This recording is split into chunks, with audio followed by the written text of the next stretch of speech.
Hi everyone, what's going on? This is Void Fox, and welcome to another episode of 10 Minutes of, this time I'm checking out Tomb of Tyrants. It's a match 3 game of sorts where you build a deadly dungeon to fend off adventurers from your tomb. In short, you are a tyrant who's building a dungeon floor by floor by matching tiles to gather resources and clear floors to build rooms that spawn monsters and traps to defeat invading waves of heroes who are trying to kill you, the tyrant. The devs basically took a bunch of genres, including puzzle, RPG, tower defense, and strategy, and mishy-mashed them all together to create this lovely little gem here. So we're going to jump right in and see what it's all about. The game, by design, was meant to be played in one sitting, although apparently the dev is going to be implementing a save system. Which is, It does play quite well as a one-sitting game, but I do think saving would be great. So you'll notice that I'm just going to go around and start matching, it's all color-based, right? You got yellow, green, blues, all that fun stuff. And as I match, we are clearing rows. And you'll see this here drops, and this here are the current rooms based off the resources I have that I can build. And I'm going to try to get one really quick here. And then, here we go, let's move that down. Now we can, no, not quite yet, we need one more row. Let's get some red here. Down here's the resources that you currently have. And I'll explain other things as well. I have played this game a little bit. It's got a little bit of a learning curve, I'm not going to lie. It's not easy right at the gate, but I'm actually really enjoying it. I think it's an interesting take on the puzzle genre. So here we go, we have some space now. The heroes up here are starting to line up. They're going to come down into our dungeon and try to kill our lovely tyrant, which is right here. But of course, you see here we can build some different rooms, each of which comes with either a trap or like a monster type. So here, for instance, we can create, let's see, maybe a dark elf. All right, so we've just created a dark dwelling, which has spawned us 4 fighters, 4 dark elf fighters. So when the heroes come down, they'll be able to take on them. It looks like we have a few more rows to go ahead and clear, so I'm going to do that. You'll notice along the top here, these are called rituals. They show little shapes, like little Tetris shapes. You'll notice that it says, match this ritual to increase your maximum resource. So if you can match a ritual or clear, like, for instance, this is just one straight line, right? That doesn't exist up here. But say I did this L, and whatever resource I use, it would actually increase my maximum resource of whatever the color I cleared it in that shape. I don't even know if I just said that right or if I just confused you more, but I'll see if I can do one. So there's this line down L. So if I just, do something like, is that 3 and 1, I think? So if we do that, you'll see that I'm 22 of 22 in the yellow at the bottom. Let's see what happens. Now I've gone to 23 max. So because I've done that, I've increased the max amount of space I have to hold yellow resources. My dark elves are fighting. This is all in real time. They sort of have these phased approach from what I've gathered. Let's go ahead and build something real quick here. This will give us some gremlins. Now, I've only played this a little bit, so I'm not 100% sure about everything in the game yet in terms of what's good to build in what order and all that fun stuff. But I do know, if you hover over heroes, you'll notice that it shows you what kind of damage they do, what their health is, and what kind of attacks they do. And you'll notice if I right-click, you right-click on anything, you'll bring up a little info sheet. Down here, the primary abilities, from my understanding, these actually trigger based off the position that monster is in line. So if they start in the beginning, they'll be able to use their primary ability, and so on and so forth. So what do we have here? Reduce agility, all kinds of fun stuff going on here. Again, I'm not 100% sure exactly what it all means, but there is this lovely codex of sorts where you can sort of go through and learn about everything. The dev has been doing a great job at, updating the game on a fairly consistent basis to make the UI more friendly, to make... Oh, we just got a wicked combo there. to make it more friendly and more sort of easy to understand, because it can get a little overwhelming. You'll notice that one of the items there, you'll notice, let's see if we can find, none's on the screen right now that I can see. They'll have a little animation. For instance, this heart was in a red box and it was sort of bouncing a bit. That is an item that we can use. So I can place that in this floor, for instance. Maybe we'll put it up. We'll put it here. And what that does is it gives, I believe that what that's saying is it gives everyone in the room, at least for me, more health. As our heroes die, it shows here that, 4 of the 4 elves I have, dark elves I have, are dead. If you click them, by spending the resources it suggests, you will spawn those back again. It's good to note that regardless of, we just lost, regardless of how many you have lost, it's going to cost the same resources. So you have to decide whether or not you want to spawn them back in after, when there's only, like, say, 1 dead and you still got 3 left, or do you want to wait until there's most of them that are dead, and that way it's more worth your resources. And I guess that's all going to depend on your situation. All right, so let's play for real this time. I've been talking, not really paying attention. I'm going to try to get pretty far up in the dungeon, start building up our resources, get some of the skulls. Those are useful for some of the types of rooms we want to build eventually. We can do a 4 right here. I usually go for the easy patterns at the start, just to kind of get sort of a base amount of resources in my I guess my inventory. No, that's a yellow. Okay, so we can start building. Let's get some wolves up in this. We're almost ready for another. So we can do a 5er right here. Ah, not quite.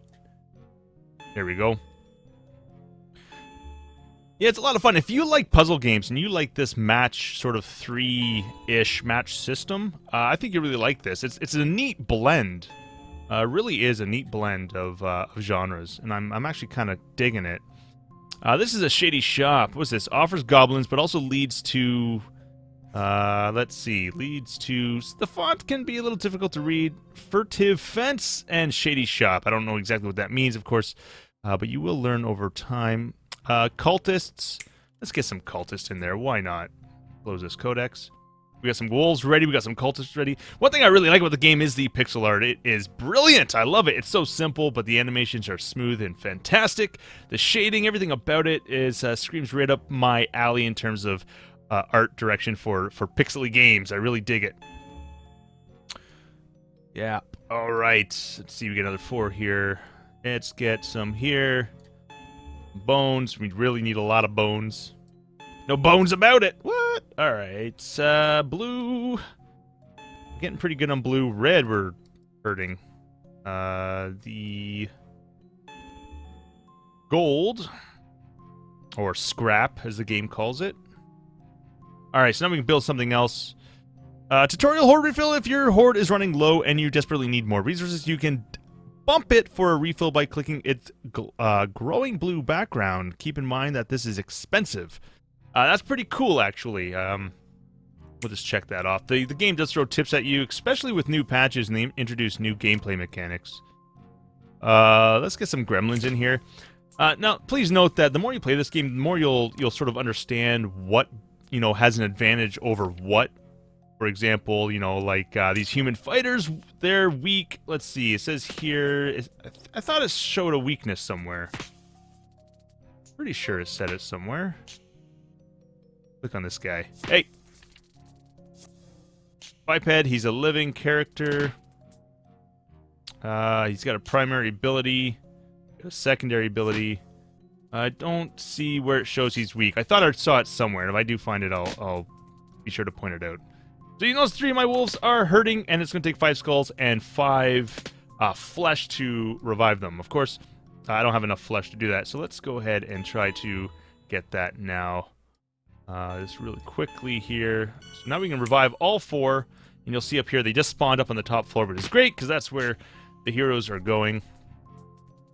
Don't get me wrong, this game may look simple, but I promise you it is not. There's actually quite a bit of depth in the game.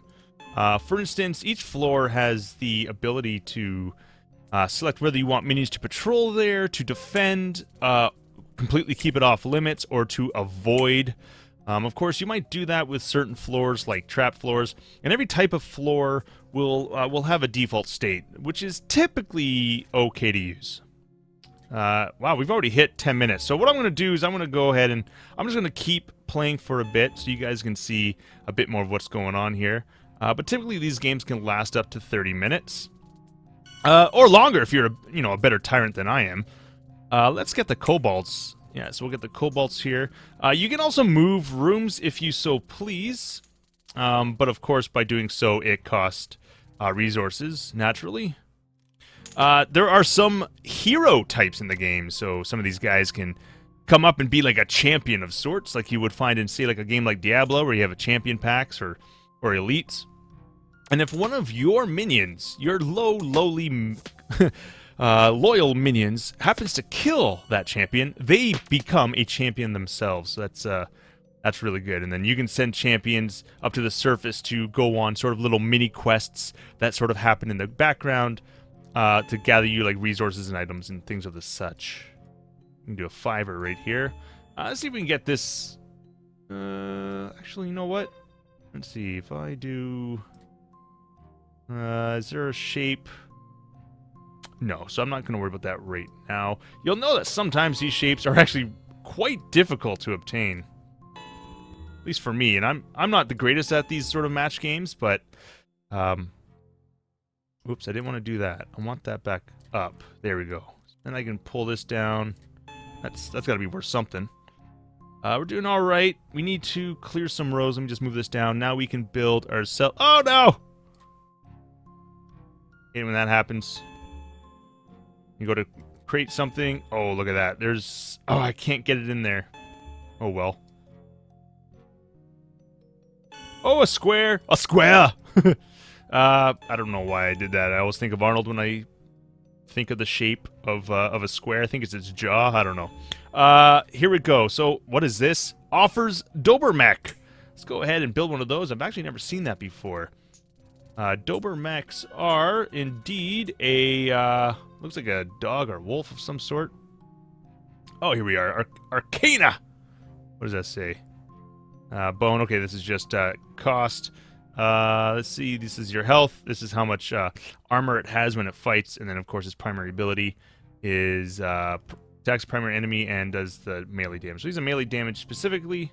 A construct's best friend. So I guess he's like a mechanical dog. Kind of cool. Yeah, so that's 10 minutes of Tomb of Tyrants. I actually really like this game. You know, if you're slow like I am with learning these type of games, then it's going to take you, I think, a couple hours to sort of really start understanding what's going on in this game, the ins and outs, the strategies. But you can say that about a lot of games. This game is easy to jump into. Don't get me wrong. This puzzle system down here is very, what's the word I'm thinking of? Very familiar, right? So if any of you have played any of these type of games, you'll be right at home with this. It's low barrier to entry, so to speak. However, all the complications then come from understanding the ins and outs of the characters, their weaknesses, and some of the other mechanics in the game. You see here, one of my cultists has become a champion. He's now Vlad the Psycho, and we can take him and put him up here, and you can see he's going to go out on a little journey to bring us back, hopefully, something good. Oh, I've got some stuff here. Magnum Magnet. Click to use. Let's see what that does. Oh, it gives me all kinds of goodies. That was brilliant. And we have another thing here. Let's see. Tiring timepiece. Keep an inventory to benefit. Let's see. Value. That's the value. Slow the passage of time by 10%. So I guess that benefits somehow. So yeah, you collect those by, of course, finding items in the dungeon down here as an icon, and then, you know, matching them up, and then you get that item in your inventory. So this is a lot of fun. I'm a big fan of this so far. My first impressions of this are really good, actually. Oh yeah, let me show you before I head off. You can get larger pieces of the dungeon that requires bigger pieces or bigger areas that you need to clear out in order to build which is pretty sweet. So we just built ourselves a hazy hovel. A mansion among kobolds, which gives us the kobold shaman. So it's pretty cool stuff. So here they are fighting up here. I'll give you a little more visibility on the fights. You'll have a little info screen over here that's just giving you a play-by-play of what's going on, sort of side quests that happen, side challenges that happen, that earns you items and resources and all that great stuff. This game's got a lot of content for being in early access. Again, like I said, I'm actually having a lot of fun with this game. I'm enjoying it so far. I'm not the greatest at it, but I have gotten better than from when I first started playing this game. That is for sure. Anyway, thank you for watching, guys. I hope this has been a tasty preview of Tomb of Tyrants for you guys. This has been Void Fox. If you are enjoying my content, please leave a comment, say hello, like the video, subscribe, all that great stuff. And if you don't, that's okay, because I still love you anyway. We'll catch you guys in the flippity flop. Until next time, see you later.